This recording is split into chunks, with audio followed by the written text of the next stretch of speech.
மனுஷனை படைப்பதற்கு முன்பதாக உலகத்தில் எல்லா ஜீவராசிகளையும் படைத்தார். எப்படி படைத்தார்? தம்முடைய வார்த்தையினாலே அவர் படைத்தார். ஊரும் பிராணிகளை வார்த்தையினாலே படைத்தார், மிருகங்களை வார்த்தையினாலே படைத்தார், பறவைகளை வார்த்தையினாலே படைத்தார். அவைகளுக்கும் உயிர் இருக்கிறது, அவைகளுக்கும் உயிர் இருக்கிறது. பாருங்க, அப்படியெல்லாம் படைத்து முடித்த பிறகு கர்த்தராகிய தேவன் ஆதாமிடம் கொண்டு வந்து அவை எல்லாவற்றையும் கொடுக்கிறார்.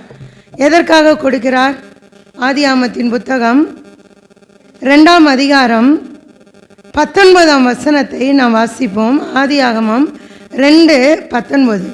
தேவனாகிய கர்த்தர் வெளியின் சகலவித மிருகங்களையும் ஆகாயத்தின் சகலவித பறவைகளையும் மண்ணினாலே உருவாக்கி ஆதாம் அவைகளுக்கு என்ன பெயரிடுவான் என்று பார்க்கும்படி அவைகளை அவனிடத்தில் கொண்டு வந்தார். அந்தந்த ஜீவ ஜந்துக்கு ஆதாம் எந்தெந்த பெயரிட்டானோ அதுவே அதற்கு பெயராயிற்று. அப்படியே ஆதாம் சகலவித நாட்டு மிருகங்களுக்கும் ஆகாயத்து பறவைகளுக்கும் சகலவித காட்டு மிருகங்களுக்கும் பெயரிட்டான் என்று சொல்லி கொடுக்கப்பட்டிருக்கு. தேவனாகிய கர்த்தர் உண்டாக்கின சகலவித மிருகங்கள், பறவைகள் எல்லாவற்றையும் எங்கே கொண்டு வந்து கொடுக்கிறார்? ஆதாமிடம் கொண்டு வந்து கொடுக்கிறார். கொண்டு வந்து கொடுத்து ஆதாம் அவைகளுக்கு என்னென்ன பேரிடுவான் என்று சொல்லி பார்க்கலான்னு ஆதாமிடம் பேரிடுவதற்காக கொண்டு வருகிறார். அதே போலவே ஆதாம் ஒவ்வொரு விலங்குகளுக்கும், ஒவ்வொரு பறவைக்கும், ஒவ்வொரு ஊரும் பிராணிகளுக்கும், இந்த நாளில் நம்ம சொல்கிறோம் பல்லி, பூரா, பாம்பு, காக்கா, கழுதை, சிங்கம், நரி, ஒட்டகம்னு சொல்கிறோம். அதுக்கெல்லாம் யார் பேரிட்டது? ஆதாம் தான் பேரிட்டார். பேரிடும்படியாக கொண்டு வந்து கொடுக்கிறார். ஆதாம் பேரிட்டார், அதுவே அதற்கு பேராயிற்று. அப்படியே ஆதாம் சகலவித காட்டு மிருகங்களுக்கும் சகலவித நாட்டு மிருகங்களுக்கும் பேரிட்டான் என்று சொல்லி பார்க்குறோம். இதில் இறுதியில் நம்ம பார்க்கும்போது ஆதாமுக்கோ ஏற்ற துணை இன்னும் காணப்படவில்லை என்று சொல்லி நம்ம பார்க்குறோம். ஆதாமுக்கு ஏற்ற துணை இன்னும் காணப்படவில்லை. பாருங்க, தேவனாகிய கர்த்தர் பூமியில் மிருகங்களை படைத்த போது ஆண் ஒன்று பெண் ஒன்றாக படைத்தார். ஆனால் ஆதாமை படைத்த போது ஆதாமை மட்டும்தான் படைத்தார். மனிதனை படைத்த போது மனிதன், அதாவது ஆணை மட்டும்தான் படைத்தார், பெண்ணை உண்டாக்கவில்லை. இதுவரைக்கும் இந்த விலங்கினங்களுக்கு பேரிடும் வரைக்குமாக. அதற்கப்புறம் நான் பேரிட்டதுக்கப்புறம் தான் பார்த்தா ஆதாமுக்கு ஏற்ற துணை இன்னும் காணப்படவில்லை. பாருங்கள், மிருகங்கள் எல்லாம் இருக்குது, மிருகங்களுக்கு எல்லாம் உயிர் இருக்குது. ஆனால் ஆதாமை போல ஒரு ஆத்துமாவை பெற்ற, நன்மை தீமை அறியத்தக்க ஒரு ஜீவனை பெற்ற ஒரு உயிரினத்தை போல எந்த உயிரினமும் தேவன் படைப்பில் இல்லை. அதை தான் மனிதன் என்ன சொல்கிறான்? பகுத்தறிவுன்னு சொல்கிறான், ஆறாம் அறிவுன்னெலாம் சொல்லிக்கிட்டு தெரிவாங்க. சரிங்களா? அதாவது மனிதர்களுக்கு மட்டும் ஒரு விசேஷித்த ஒரு அறிவை தேவனாகிய கர்த்தர் கொடுத்துருக்கிறார். அந்த ஒரு அறிவு யாருக்கு இல்லை? மிருகங்களுக்கோ பறவைகளுக்கோ ஊரும் பிராணிகளுக்கோ இல்லை.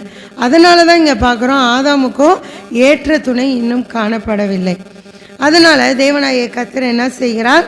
ஆதாமுக்கு அயர்ந்த நித்திரையை வரப்பண்ணினார். அவன் நித்திரை அடைந்த பின்பு அவனுடைய விலா எலும்புகளில் ஒன்றை எடுத்து, அவனுக்குள்ளாகவே இருந்து ஒன்றை எடுத்து என்ன செய்கிறார்? பெண்ணாக உருவேற்படுத்துகிறார், உருமாற்றுகிறார் என்று சொல்லி நம்ம பார்க்குறோம். அவளுக்கும் யார் தான் பேரிடுறா? ஆதாம் தான் பேரிடுறார். இவள் மனுஷனிலிருந்து எடுக்கப்பட்டபடியால் இவள் மனுஷி என்னப்படுவான்னு சொல்லிட்டு. சரிங்க, ஆதாமை படைக்கும்போது தேவனாகிய கர்த்தர் என்ன செய்கிறார்? மண்ணினாலே ஒரு பொம்மை மாதிரி என்ன செய்கிறார்? பார்த்தா அவனுக்குள்ளாக உயிர் இல்லை. என்ன செய்கிறார்? தன்னுடைய ஜீவ சுவாசத்தையே அவனுடைய நாசியிலே ஊதுறாரு. அவன் ஜீவ ஆத்துமாவானான் என்று சொல்லி தான் நம்ம பார்க்குறோம். அவன் உயிரடைந்தான் என்று சொல்லி நம்ம பார்க்கல. ஜீவ ஆத்மாவானான். அப்போ உயிருக்கும் ஜீவனுக்கும் மிகப்பெரிய வித்தியாசம் இருக்கிறது. ஜீவனை பெற்ற ஒரு ஆத்மாவை அவன் பெற்றுக்கொள்ளுகிறான். அது யார் இடத்திலிருந்து அவன் பெற்றுக்கொள்ளுகிறான்? தேவனிடத்திலிருந்து அவன் பெற்றுக்கொள்கிறான். அப்போ இன்றைக்கு எல்லாருமே மனிதர்களாக பிறந்த எல்லாருமே உயிரோடு இருக்கிறோம். மிருகங்கள் உயிரோடு இருக்கிறது, பறவைகள் உயிரோடு இருக்கிறது. கர்த்தருக்கு அது முக்கியமல்ல. நாம் உயிரோடு இருந்து அப்படியே மரிப்பதை கர்த்தராகிய தேவன் விரும்புகிறது கிடையாது.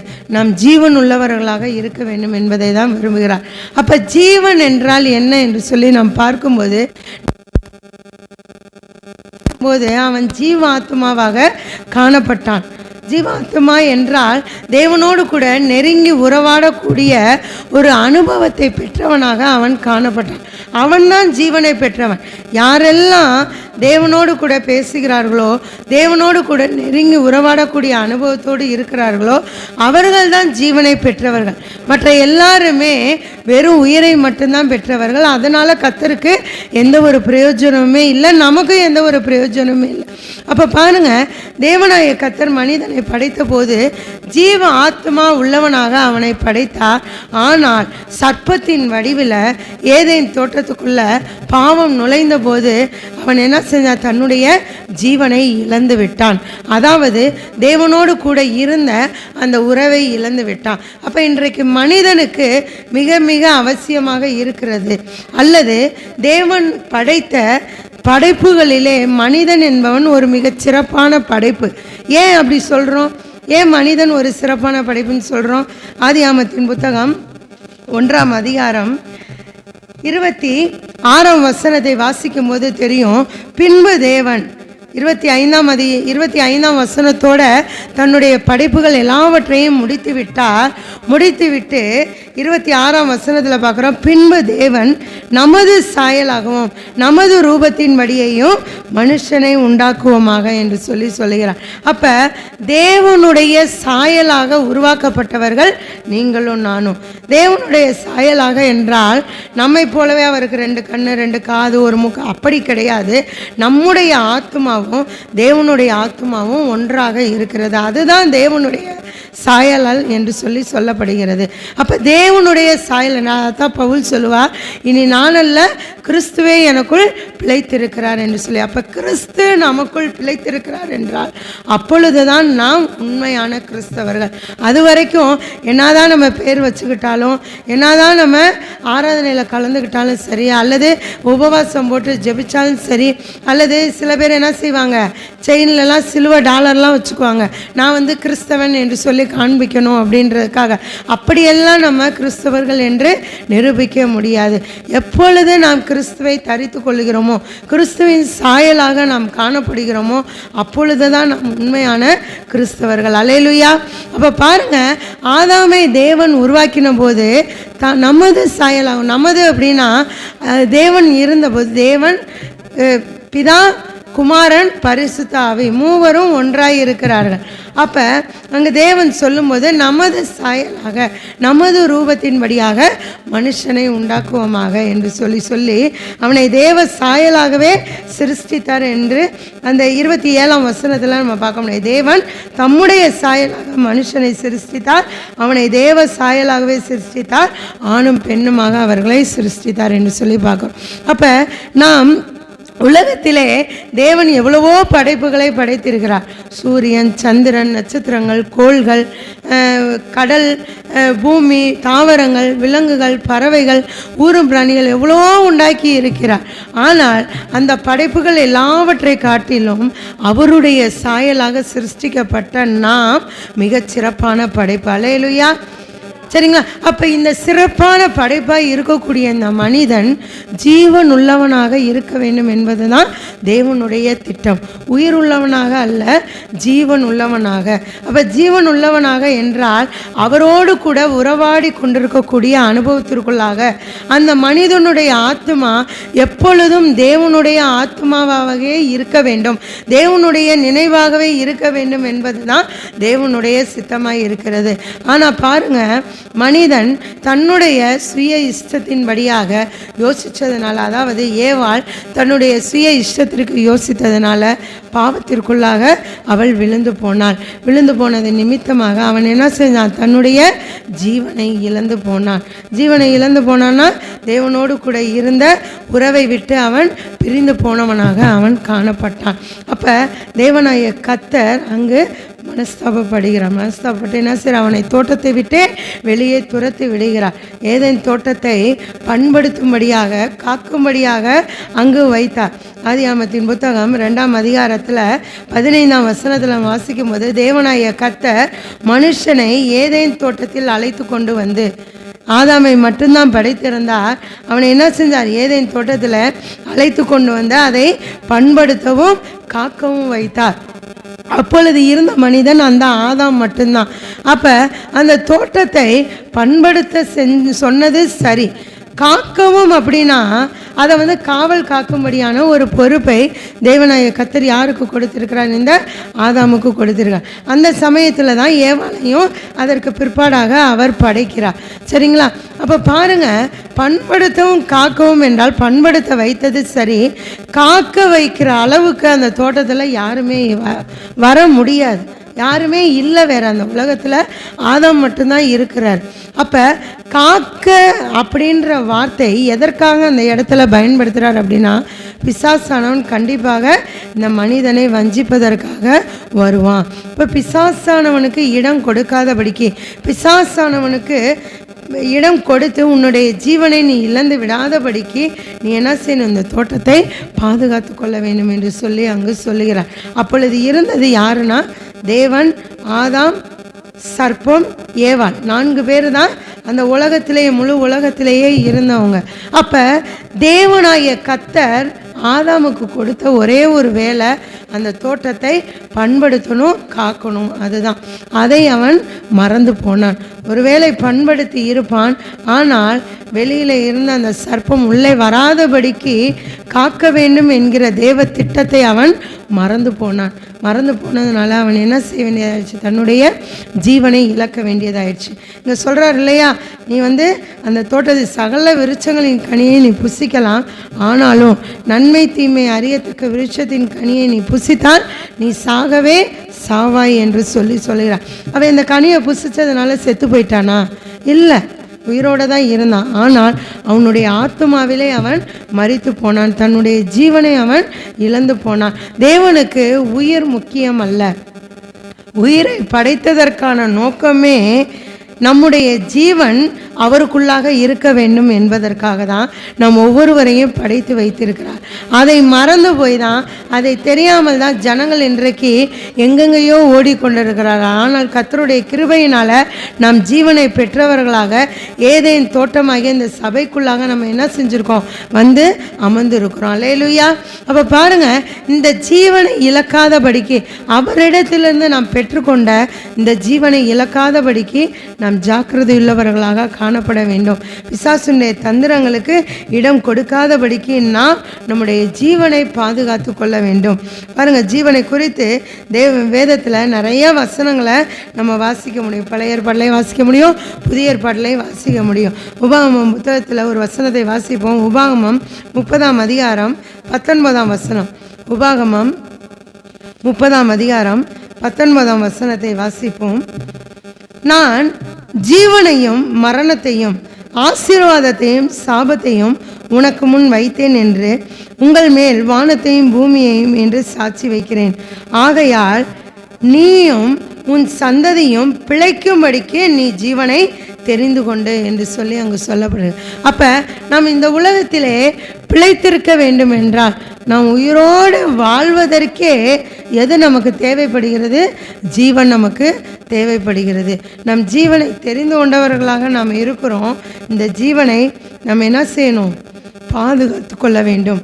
கர்த்தருக்குள்ளாக நாம் பாதுகாத்து கொள்ள வேண்டும். இந்த உலகத்தில் ஜனங்கள் அதிகமாக இருக்கிறாங்க, கோடிக்கணக்கான ஜனங்கள் இருக்கிறாங்க. 0.1% மக்கள் தான் கிறிஸ்தவர்களாக இருக்கிறாங்க. எல்லா ஜனங்களும் ஜீவனை இழந்தவர்களாக, ஜீவனிலே மரித்தவர்களாக காணப்படுகிறாங்க. பாருங்க, உயிர் போனால் திரும்ப வராது, மரித்த உயிர் திரும்ப வராது. ஆனால் தேவனாகிய கர்த்தர் ஜீவனை கொடுக்கும்படிக்காக நமக்காக தன்னுடைய உயிரை இழந்திருக்கிறார். நாம் மரித்து போயிருந்தோம். நாமும் ஒரு காலத்தில் ஆவிக்குரிய வகையில் மரித்து போயிருந்தோம். ஆனால் நமக்கு ஜீவனை தரும்படியாக அவர் தன்னுடைய உயிரை இழந்து நமக்கு ஜீவனை கொடுத்திருக்கிறார். அப்போ பாருங்க, ஜீவனை இழந்து நடை பிணங்களாக இன்றைக்கு ஜனங்கள் வாழ்ந்து கொண்டிருக்கிறாங்க. உயிரோடு தான் இருக்கிறாங்க, ஆனால் கர்த்தருக்குள்ளாக அவர்கள் உயிரோடு இல்லை. கர்த்தருக்குள்ளாக யாரெல்லாம் உயிரோடு இருக்கிறார்களோ, ஆத்துமாவிலே யாரெல்லாம் பிழைத்திருக்கிறார்களோ, தன்னுடைய ஆத்துமாவை கர்த்தருக்காக ஒப்பு கொடுத்து யாரெல்லாம் இருக்கிறார்களோ அவர்கள் தான் உண்மையிலேயே உயிரோடு இருக்கிறவர்கள். ஆதாம் ஏவாள் அந்த கனியை சாப்பிட்ட மாத்திரத்திலேயே மரித்து போனார்கள், தங்களுடைய ஜீவனை இழந்து போனார்கள். ஆனால் ஆவிக்குரிய வகையில் அவர்கள் எப்படி இருந்தாங்க? மரித்த சூழ்நிலையில் காணப்பட்டார்கள்.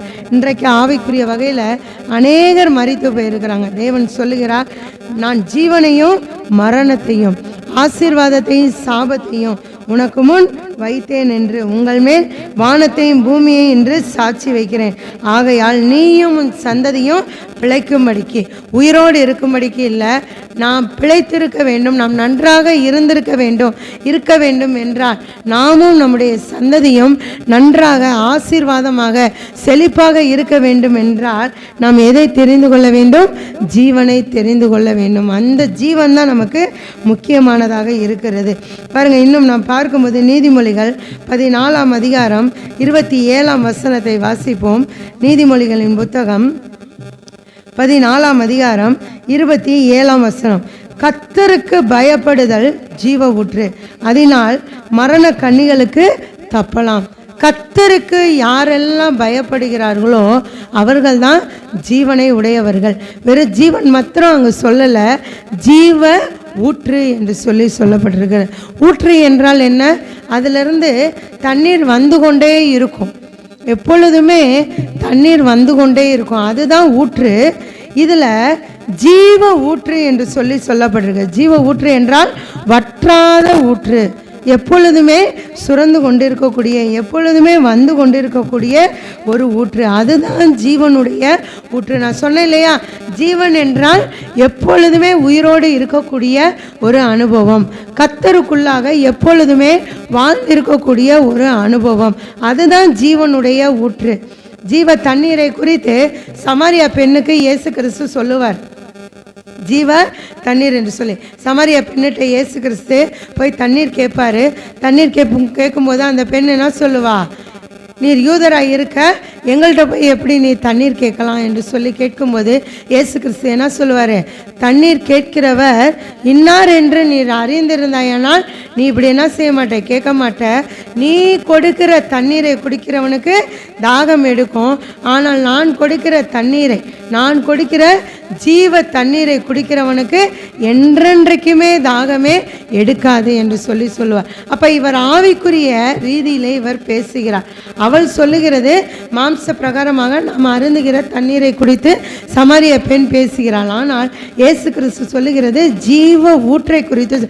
அப்போ சாதாரண தண்ணீர் வரக்கூடிய ஊற்றுக்கும் ஜீவ ஊற்றுக்கும் மிகப்பெரிய வித்தியாசம் இருக்கிறது. அந்த ஒரு வித்தியாசம்தான் உயிருக்கும் ஆத்மாவுக்கும் இடையில் உள்ள வித்தியாசம். அப்போ பாருங்க, ஜீவ ஊற்று என்றால் எப்பொழுதுமே சுரந்து கொண்டே இருக்கிறது, வற்றாத ஜீவ தண்ணீர் உள்ள ஊற்று, வற்றாத தண்ணீர் உள்ள ஊற்று தான் ஜீவ ஊற்று என்று சொல்லுவோம். அப்போ கர்த்தருக்கு பயப்படுதல் ஜீவனுடைய ஊற்றாக இருக்கிறது. நாம் எல்லாம் கர்த்தருக்கு பயந்தவர்களாக நாம் இந்த இடத்துல கர்த்தரை ஆராதிப்பதற்கு வந்திருக்கிறோம். அப்போ நாம் எதை தெரிந்து கொண்டிருக்கிறோம்?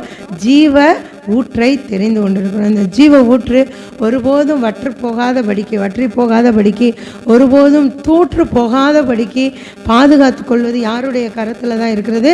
நம்முடைய கரத்தில் தான் இருக்கிறது. கர்த்தருக்குள்ளாக எப்பொழுதுமே ஜெபிக்க, வேதத்தை வாசிக்க, அவரை துதிக்க, அவரை மறவாமல் நினைத்திருக்கக்கூடிய ஒரு அனுபவத்திற்குள்ளாக இருக்கும்போது என்ன செய்யும்?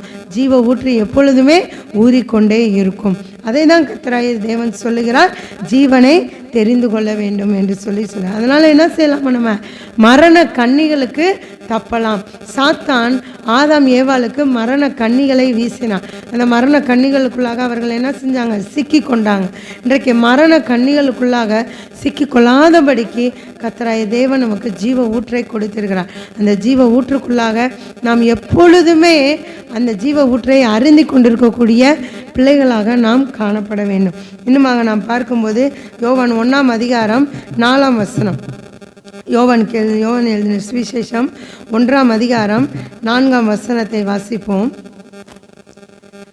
அவருக்குள் ஜீவன் இருந்தது, அந்த ஜீவன் மனுஷருக்கு ஒளியாய் இருந்தது என்று சொல்லி நம்ம பார்க்குறோம். பாருங்க, இங்கே யாரை குறித்து சொல்லப்படுறாங்க? இயேசுவை குறித்து. ஆதியிலே வார்த்தை இருந்தது, அந்த வார்த்தை தேவனிடத்தில் இருந்தது, அந்த வார்த்தை தேவனாய் இருந்தது என்று சொல்லி பார்க்குறோம். அவருக்குள் ஜீவன் இருந்தது. இயேசு கிறிஸ்துவுக்குள் ஜீவன் இருந்ததா? அந்த ஜீவன் எப்படி இருந்தது? மனுஷருக்கு ஒளியாய் இருந்தது. இன்றைக்கு நாம் அவருக்குள்ளாக காணப்படுகிறோம். அவருக்குள்ளாக இருக்கிற நாம் ஜீவன் உள்ளவர்களாக காணப்பட வேண்டும். அவருக்குள்ளாக, ஏன்னா இயேசு கிறிஸ்துவுக்குள்ளாக ஞானஸ்நானம் பெற்றவர்கள் எத்தனை பேர்களோ அத்தனை பேர்களும் அவருடைய பிள்ளைகளாகும்படி அவர்களுக்கு அதிகாரம் கொடுத்தேன் என்று சொல்லுகிறார். அப்போ பாருங்கள், நாம் இயேசு கிறிஸ்துவுக்குள்ளாக ஞானஸ்நானம் பெற்றிருக்கிறோம். நாம் எல்லாரும் அவருடைய பிள்ளைகள், அவருடைய ஜீவனை பெற்ற பிள்ளைகள். அவருடைய ஜீவனை பெற்ற நாம் ஒருபோதும் இந்த ஜீவனை இழந்து விடாதபடிக்கு அதை எப்பொழுதும் பாதுகாத்து கொள்ளக்கூடிய பிள்ளைகளாக நாம் காணப்பட வேண்டும். யோவான் 3ஆம் அதிகாரம் 16ஆம் வசனம் நாம் அடிக்கடி வாசிக்கக்கூடிய வசனம் தான்.